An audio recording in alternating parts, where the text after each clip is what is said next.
Pinaghahanda na ng Iran ang buong mundo sa pagpalo umano ng $200 per barrel na presyo ng langis. Nagbanta kasi silang tatargetin kahit kaninong barkong daraan sa Strait of Hormuz sa gitna ng giyera kontra Amerika at Israel.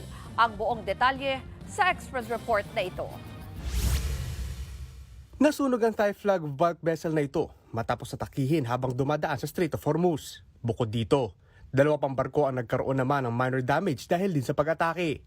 Una nang nagbanta ang Iran na tatargetin ang kahit anong barkong daraan sa Strait of Hormuz sa gitna ng giyera nito sa US at Israel. Kaya pinaghanda ng Iran ang mga bansa na pumalo sa $200 ang kada baril ng langis.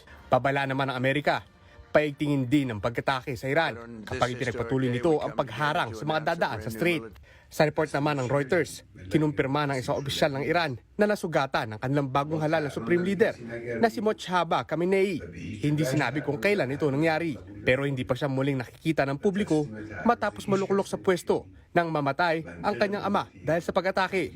Bago umuwi sa Pilipinas matapos dumalo sa special plenary session ng UN, una nang nanawagan si Pangulong Bongbong Marcos para sa paghupa ng gulo sa Middle East at iba pang mga bansa.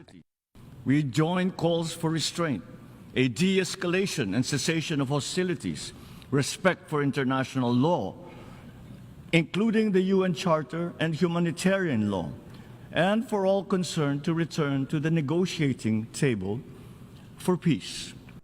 Sa panayam naman sa The Big Story ng One News, sinabi ni Energy Secretary Sharon Garin na malabo pang bumaba ang presyo ng langis. Pero ang good news, may mga bansa naman daw na interesado mag-supply ng langis sa Pilipinas. On our calculations, on average, it's still not going down as we hope, but at least medyo kumalma lang yung market.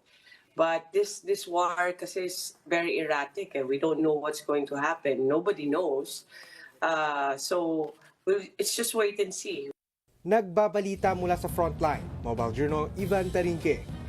Mga kapatid, Ruth Cabalco, para sa mabilis na pasada ng mga balitang dapat niyong malaman, mag-follow at mag-subscribe sa social media pages ng News 5.